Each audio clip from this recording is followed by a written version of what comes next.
You are listening to the Navigating Adult ADHD podcast, where it's all about education, support, and coaching for adults with ADHD. I'm your host, Zena, a late diagnosed ADHDer, here to help you unpack the challenges, frustrations, and the positive side of living with ADHD. With my no BS approach, I'll help you to better understand your unique ADHD brain and how you can work with it to feel better, increase your self-confidence, improve your relationships, and ultimately achieve your goals. Hello, my friend. Welcome back to Navigating Adult ADHD. We are going to be talking about AI today, artificial intelligence. I'm very excited because I use it a lot. And I'll tell you what, it makes my life so much easier. It makes like some of the things I struggle with as an ADHDer, it just makes them way easier to manage and deal with. So I'm very excited to share that with you today. And as I record this, we are early December. You're probably going to be listening about a week out from Christmas Day. And I am just wanting to acknowledge how this can be a stressful time of year for any of us, right? And when we are experiencing added stress, added pressure, like deadlines perhaps, if you're having to do things before work closes or you have time off, and then there's like buying presents and, arranging family events and being with family and all of this. So there can be a lot of added stress, right? And what that means is that our ADHD symptoms can fire up. We may notice things that we wouldn't necessarily notice or experience often. For example, right, just before I recorded this, I was making a decaf coffee and I went to the fridge to grab out some almond milk and I poured the almond milk into the coffee. And as I'm doing that, I've left the fridge open. My partner comes to me and he's like, "Oh, yay, this thing in the garage, it fits. Come and have a look." And so I put the almond milk down and I just walk off to the garage and he's showing me this thing. And I was like, "That's awesome," like chatting away to him for a little while, come back. And I go to grab my coffee. And fortunately, I see the almond milk is still sitting there. And I think, "Oh yeah, I'll pop that back in the fridge." The fridge was like still wide open. I hadn't seen it. It was like in what is it called? Like the scullery, the pantry, whatever, like it's in there, right? And I had no idea. The fridge was wide open. I just walked away. Like that's how easily distracted I am at the moment. So I have noticed, especially with clients, that they are more forgetful with the additional stresses and pressures that they're experiencing this time of year. Maybe that's that they forget an appointment or they had forgot to do something that they would normally do and not have trouble with. And that is because anytime we experience additional stress, it doesn't necessarily have to be Christmas. So if you're listening to this in July, that's okay. But anytime we have that increased stress and pressure, that can put more a little bit more fuel, shall we say, on our ADHD symptoms. And that is normal to notice and experience, okay? So this episode is going to come in at a great time if that's what you're experiencing. But if that is something that you're noticing, please remember to take care of you, right? And really it emphasizes the importance of the basics and really put a focus back on those where you can. The basics being like food, right? Getting decent food, regular food, right? Water, getting hydrated, movement, moving your body. That helps hugely with the increase of dopamine and serotonin and with emotional regulation. So it also helps to minimize and relieve stress. So being able to move our body is so important. Sleep, that's huge as well. Making sure you're getting enough joy in your life and self-talk, right? Those 6 things, food, water, movement, sleep, joy, and self-talk, if you can try and increase the focus on those and tick more of those boxes, it's going to help you hugely, okay? It's even going to make your medication more effective if you're taking meds, okay? So speaking of increased stress, AI can help take some of that stress and some of those hard things off your plate. Now, when I initially kind of heard of AI and this like thing called ChatGPT, which is the very first kind of introduction that I had to it, I was like, I'm a little skeptical of this. Like, I don't want, like a robot like writing my emails or writing my podcasts or anything like that. I was like, nah, I don't think so. Like, and maybe you're feeling that way too. Okay. Now, I have to say, my friend, it is life-changing and it helps me hugely with areas that I often struggle with, especially where executive functions have to come together and do things, right? Anytime there's an executive function that I particularly struggle with and I use AI, it is a game changer. All right. And I'm going to share with you exactly how I use it, what you could use it for, what that looks like. All right. So it has had the ability, or I believe it has the ability rather, to make living with ADHD so much easier, right? And it has done that for me. And in this episode, I'm going to share with you 8 ways that I use it in my life to do just that, to make life way easier. So when I talk about AI, right, we're talking about artificial intelligence. The most common option that you have likely heard of is ChatGPT. Now, you will also see it built into a lot of the things that you're probably already using, right? For example, social media. It's built into things like Instagram and Facebook. And I know if somebody posts something, like say it's a Gary Vee or an Amy Porterfield, or like somebody posts, hey, if you want this free PDF guide I'm giving away, comment free guide. And if you do that, it will have like one of those automatic responses on those big accounts, right? It'll have like an automatic response where it'll like DM you and then it'll ask you for your email and it'll like ask you questions. And it's like an artificial intelligence thing that is all set up to do that, right? Crazy cool. So it is already built into things like Google, right? Like Google has artificial intelligence in there that we can access and that is being used. Notion, which is like a, like a project management, like calendar note-taking, does all sorts of stuff. I can't even think how to describe it, right? I use something called Kajabi, which holds my online courses for the ADHD Home membership. It does websites and it sends off emails to my email list and creates funnels and all of these things that I need as an entrepreneur and a business owner. And it has an AI that I can literally just click this little button because it's in the corner of the screen all the time. And I can say, how would you do this? Or what is a good title for this? Or, I can just do that and it'll just give me a bunch of options. And it's just so quick and easy. A lot of chat services that you may see on websites where you need some help and you go to that little chat box, right? That is AI, artificial intelligence. It is already everywhere. So my personal favorite is ChatGPT. That's my go-to for most things. And that's what I'm just going to reference today because I have used it to give you examples throughout as I demonstrate what I would typically use it for. Now, I have also just started using and playing with something called Sintra. I think it's Sintra or not Sintara, Sintra. Sintra. Sintra AI Helpers. And that is specifically for business. And it's so cute because they each have they've got these cute little robot-y type things. And I think there's like 10 or 12 of them. And they've got names like Emmy for emails and Kate for whatever, like comms or whatever. Like they've got different names and they each do different things. So I'm still like fresh in there and kind of figuring that one out, but don't worry, I just thought I'd mention it. If you're a business owner, it might be something worth exploring because they've got a very amazing offer. It does a lot of cool things, and yeah, I think it is going to really take off. It's very new and they're asking for feedback and they're like very they're all over it. So I just thought I'd mention that one. So if you are new to the world of AI, you can literally just search chat, right? Chat, C-H-A-T, and then capital letters GPT, right? Which stands for Golf, Papa, Tango. Don't ask me how I know the phonetic alphabet. That's a whole nother story.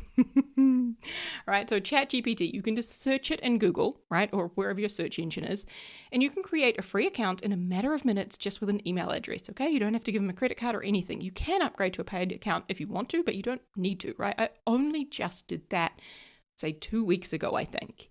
But prior to that, I've been using it probably for about a year and just started using it more and more and more, but I had the free account, okay? So definitely start with free. And you can, like, in a matter of minutes, you'll be signed up, you'll have an account, and you can just start using it right away, okay? Even as you listen to this. It is so easy. And they've got an app for your phone as well, so you can download a phone app. And you can both type in what you want to ask it, what you want help with, or you can voice it in. So you can just like push a button, like a little microphone, and you can just say, hey, can you help me with blah, blah, blah, blah, blah. Okay, so you can like just talk to it, which is great. Now, this is not sponsored, right? If I have no affiliation to ChatGPT whatsoever. I'm just helping you with ideas for how you can make using AI in your life to make, what am I trying to say? ADHD easier, okay? And I'm a huge fan. So here we are, we're talking about it. Now, if you are using another service, like something I haven't mentioned, great, okay? It doesn't have to be ChatGPT. I just believe that that's one that it was early to the market and is advancing very quickly, and they're continuing to update it, and it does a very good job at getting to know you, which is so important. It gets to know you and what you like. I'm going to talk about that, okay? So, my friend, here we go. 8 ways that I use ChatGPT, therefore AI, to make my life easier. Number 1, recipe, snack, and meal ideas. Okay, for example, I will tell it what I have got in the fridge, what needs using up, and I will ask it to give me a simple, quick, and easy recipe idea. Okay, so I did that just before, as I was prepping for this episode, and I said to it, I have got 2 carrots, some steak, peas, fresh herbs, and potatoes. What is a quick and easy, simple recipe that I could make with this stuff? And it came up with a great idea I'd never even thought of. It said, here's a simple recipe for comforting steak and vegetable meals. A steak and vegetable meal. Herb butter steak with mashed potatoes and veggies. And I was like, yeah, I'd already thought the mashed potatoes. I can see the veggies, right? It gives you the ingredients, right, using what I've got. But it then goes through the instructions. Prepare the potatoes. It tells you, like, it gives you everything, right? Like, boil the cubed potatoes in salted water until fork tender, about 10 to 15 minutes, right? Then it says drain, mash with butter, a splash of milk if you have it available, and chopped fresh herbs. Season with salt and pepper to taste. Now, I had never thought of putting herbs in my mashed potato. That actually sounds like a friggin' good idea. And then it tells you about like how to cook the veggies, how to cook the steak, and it goes through it in very good detail. It tells you how to serve it as well. You can tell it what detail to give you or leave out, like if you want. Now, it even gave me this idea, right? Like, cook your steak. It tells you how long to do it based on your preferences and the steak thickness. Add a bit of butter and some fresh herbs to the pan during the last minute of cooking. And spoon the melted herb butter over the steak for extra flavor. I'm just, like, I thought I was a creative person, but I'd never thought to do that. I was like, damn, I'm going to do that. I've got a bunch of fresh herbs in my garden. I never know what to do with them. Damn, that's so good. So, like I said, it gives you great ideas and it gets to know you and what you like as well. Because if you didn't like something there, you could be like, no, I don't like mashed potato. Give me another idea, right? You just tell it that. It is so quick to come back with stuff.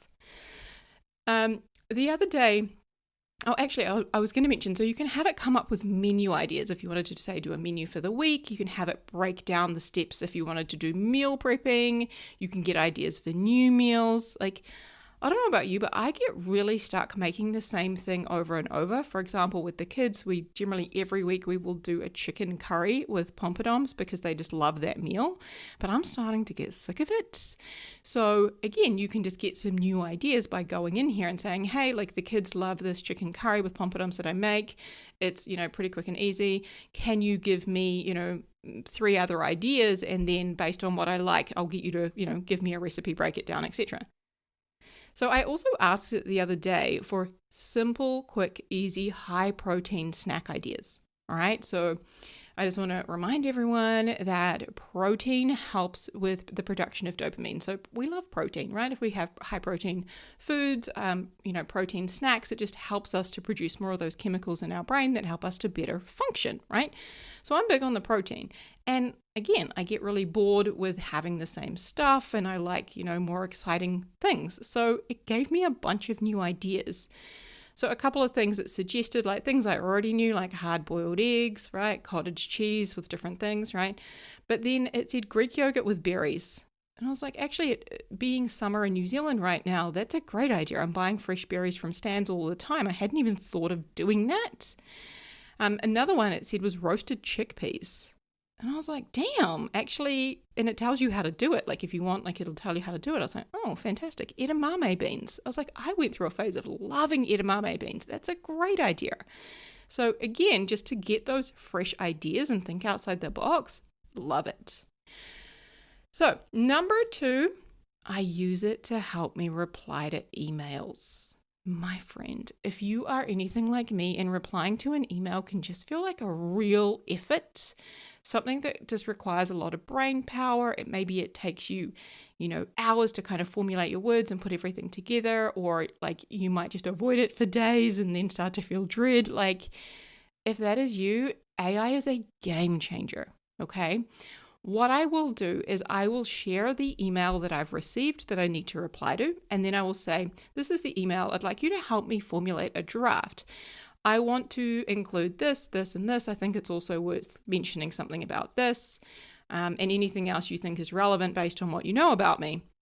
And then it will create a draft.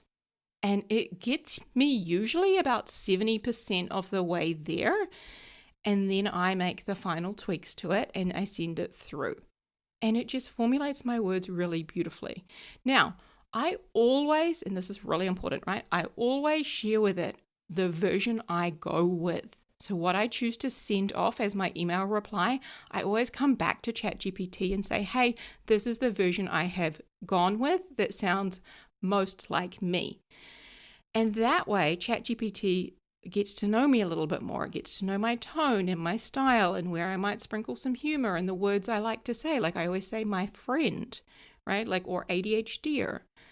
So it gets to kind of know me and absorb that. So for future emails and future things it helps me with, it gets to improve. Like it keeps that in its memory bank. Okay. Number 3. Oh, I love this one. Spell checking. If you've noticed that my emails have fewer spelling mistakes, we can all thank ChatGPT for that. I used to get, my mum used to reply to my emails and say to me, honey, you spelled this wrong. And then I would reply to her and say, yeah, thanks, mum. That's gone out to 5,000 people, so we can't do much about that now. Like, I don't really want to know. And my partner would do the same thing. And I just got to the point of being like, just don't tell me, right? Like, or maybe slip it in conversation later because there's just nothing I can do. So I've just like fully embraced the fact that I misspell words or I might like use the wrong word occasionally. It makes things fun and interesting, right? I'm all for it. And I also love it when other people do it because I'm like, oh, that's me. I do that too, right? I'm just glad I'm not the only one. So it just doesn't bother me, right? Some people it obviously bothers, right? But it just spell checks. Like I literally just copy the thing I'm going to send. So I'm going to send an email out to my list that I've written, right? I'll copy it and say, hey, can you just spell check this? And can you let me know by bolding any words that I have spelled wrong what the correct spelling is, right? So then I can just go through and correct them. Like so quick, so easy, fantastic. Now, the red squiggly little line on my computer doesn't always help me. Sometimes it does. Sometimes it misses things. So there we go. Number 4 is to break down tasks or goals. So I actually had it do this in preparation for the episode for something that I have been avoiding for a while, and that is hiring a VA, a virtual assistant, right? I need to get onto that ASAP. And so I asked it, knowing what you know about me, what you know about my business, what are the steps I would need to take to find the right person for a VA? I'm wanting to hire a virtual assistant. I was blown away by what it said in response. And I was like, oh, I had not thought into that much detail. So just to give you an overview, this is what I got back. It said, number 1, define your needs. And it says, list this tasks that, specific tasks you would need the VA to handle, such as, and it gave me a list of options based on what it already knows about me, which is fantastic. And then it says skills required. Look for ADHD-friendly traits. And again, it's like listed a bunch of things like compassionate and understanding of neurodiversity. I'm like, yes, for sure. Of course I need that. Number 2, craft a clear job description. So write a job description highlighting, right? And then it's got like your mission, responsibilities, skills and traits, hours, budget, etc. Now, don't get me wrong. I'm not going to write it all. I'm going to give it all the information and ask it to write, like ChatGPT to write this for me. Number 3, choose the right person. And then it gives you a bunch of like options to look at, like Upwork, Fiverr, We Work Remotely. Like it's given ADHD-friendly communities. Like it's given a list of really good options. It even says in here, and this blew my mind, local options. Tap into your ADHD New Zealand community or Toastmasters network for potential leads. I was like, how did you know I go to Toastmasters? Obviously, I've told it, right? Number 4, screen candidates. Number 5, create an ADHD-friendly onboarding process. What? Had never thought about that. So good. Number 6, build a collaborative relationship. And it talks about that. Number 7, evaluate progress regularly. And it gives you details of how to do this. Like, this blew my mind. So again, this is number 4, where we talk about break down tasks or goals. What is something you need to do? Maybe it's something you've been avoiding. Like, it gives me the motivation to want to actually do it now, because I was like, oh my God, that is so good. Like, yeah, I want to look at that and I'm excited about that. Like, wow. Honestly, it just blows my mind sometimes. So if you have a goal and you need help with breaking it down, right? If you need help with prioritizing, again, feed into ChatGPT the things that you need to do when they're due, right? You can have it help you to create a plan, come up with a plan, or break bigger projects into smaller chunks. It can help you with all of that. Now, bonus tip, one thing I find very useful is to say to ChatGPT sometimes, hey, ask me questions to get to know me, or ask me questions to understand what I'm trying to achieve or create here so that we can create a better plan or draft or whatever together. So I will get it to interview me and ask me questions so it gets as much information as possible. And it doesn't matter, like I don't have to worry about saying it right or putting it in the right order or anything like that, or spelling mistakes. Like I make so many spelling mistakes and it just seems to figure me out. It's fantastic. So again, number 4 was like to break down tasks or goals. Now, number 5 is for ideas. All right. It will give you ideas for anything and everything. Okay. I get ideas for creating content. So if I need to, create Instagram reels and things I'm going to share on social media, if I needed ideas for podcast topics, which sometimes, like, to be honest, I've got no shortage of ideas, but if I did, right, I've actually asked it for, I've got it now to write the description of the podcast. I will give it my notes, right? And then I'll say, hey, can you create a description of this episode for the podcast that I can use when I upload it to, my podcast hosting place, right? And it will do that. And I might also say, hey, can you give me 5 ideas for an episode title of what you might call it if I didn't already have one that I loved, right? Like it'll just give you those things. And then sometimes I'll go back and be like, okay, based on what you know about, adults with ADHD, or based on what you know about like current market trends or what have you, can you highlight the one that you think will resonate best with people? Like it just knows this stuff. It's so good. With emails, right? Writing emails that go out to my list, I will often say, hey, here's a past email that I sent that did really well. This is something I want to talk about. Can you give me some ideas for how I could create this or how I could do it, right? And when I talk about ideas, gift ideas, my friend, I just asked it before, can you give me 10 ideas for a gift for a 13-year-old boy who is into soccer and he's into gaming? He is very sporty and he's in that phase of his life where we cannot buy him clothes anymore because what we would choose is not cool enough. That's exactly what I said to ChatGPT, and it came back with 10 gift ideas. And they're great. right? Like, for example, personalized soccer ball, a goal target practice set, a soccer jersey from his favorite team, right? Tickets to a soccer match, a gaming chair, gaming accessories, and it like gives you a bunch of like options, LED lights for his room. Like, I was like, actually, it did think of some really good things that I hadn't thought of. So I was like, damn, that's really good. So number 6 is applications. If you have an application you need to fill in, it will help you. You give it the question, right? And then you say, this is the sort of thing I want to include. Can you help me to formulate a response to this question that sounds like me? So I have used it when I've been applying to speak, like at conferences. I used it to help me with a couple of the questions for the New Zealand Podcast Awards. If you guys didn't hear, we got bronze for Best Health and Wellbeing Podcast. So stoked. I'm still like on a cloud about it. I'm so happy for us. But I used it to help me with a couple of the questions. Particularly, I think there was one, I can't remember what it was now, that I didn't fully understand. And I was like, I feel like I've already answered that. Like, can you help me? Like, this is what I answered for this one. How would you answer this one differently? And so it helped give me ideas for that and helped me kind of formulate my words. So that was fantastic. You could also use it applying for jobs, helping you to create and craft your cover letter, putting a CV together. One thing I always do is like say, make sure it sounds like me. Ask me questions to make sure that we're getting my tone, my language, my voice like across. And it is getting so good at doing that. Number 7 is I use it to ask for help, to ask for advice, to get support or encouragement. Okay. As I mentioned, right, as we approach the Christmas season, and if you're listening to this in August, anytime a stressful time of year, right? Just imagine that. Like I said, this is a stressful time of year. And let's say, like I gave it an example. This isn't me, but I can see so many people in this boat. So I said, this is a stressful time of year. I feel like I don't have enough time and I've got so much I have to do. Can you please give me some advice or some suggestions on how I can make things better and easier for myself right now? And it came back with a beautiful list. All right. So I'm going to go through it. Number 1, it says prioritize with AI assistance. It said use me, right? Use ChatGPT to ask for help creating a to-do list and then categorizing tasks into urgent, important, and can wait. And then it tells you, what to do for that.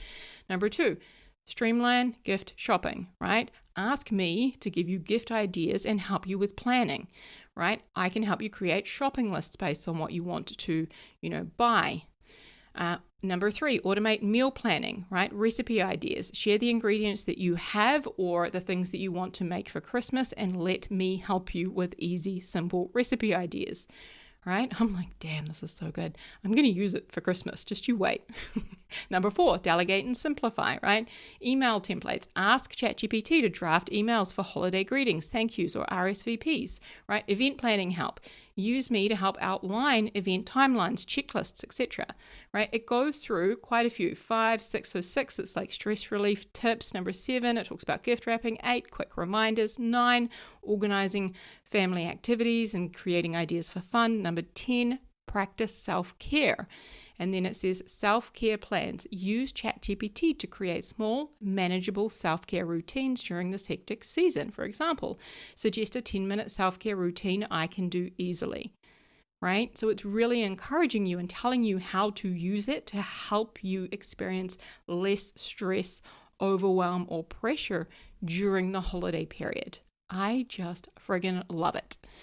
Number 8 is research.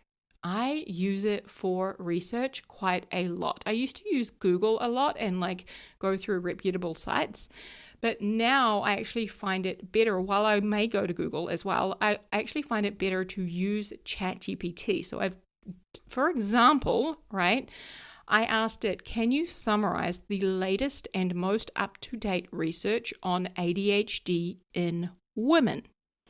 And it gave me a very in-depth summary of that. And it's got underdiagnosis and late diagnosis, symptom presentation in women, mental health implications, impact of hormonal changes, advocacy and awareness, and research initiatives. And then a conclusion. And again, like it's kind of got a paragraph for each. But then, and this is what I love, it shows where these are linked back to. It shows you like articles and like, it references its sources, which are fantastic, so that you can go through and see more and see if it is a reputable source or, something that you want to dig a little more into. Okay. So again, I am a huge fan of using AI, artificial intelligence, to help make my life easier, especially those areas where my executive functions may not function quite so well. All right, so I want to invite you to go out and play with it. Give yourself that gift this holidays. You will be surprised. And if you don't know what to ask it, say, I don't know how to use you to help me with this thing I'm struggling with, so tell me what to do. It will literally guide you through how to use it. So have fun, my friend. Have fun playing with ChatGPT or some other version of AI and getting it to help you make your life a little bit easier, more enjoyable, more fun, more creative, whatever it is. All right? And come and share with me what you do, what you learn, what you discover, how it helps. Come and hang out on Instagram. You will find my account is navigating.adult.adhd, exact same name as this podcast. And I would love to hear what you're doing and how you're using it. All right? Huge love, my friend. Take care out there. I'll speak to you soon. Hey, ADHDer. I know just how hard it can be when it feels like your ADHD is really holding you back. You're frustrated, overwhelmed, and not sure where to even start. That is exactly why I created ADHD Home. ADHD Home is a monthly membership, and it is what I wish I had had when I was diagnosed later in life, when I was struggling and just desperate to feel better, searching for a way that I could finally live up to my potential. Now I'm giving you the tools and the coaching that have changed my life, with over 60 videos to help you navigate and thrive with ADHD. Plus, you get group coaching calls with me, regular ADHD workshops on topics like RSD, dopamine, and emotional regulation, and you've got a community of other adults with ADHD who have got your back. It's time to make ADHD work for you. Visit ADHDhome.com and join us today. I can't wait to coach and support you. Let's go, my friend.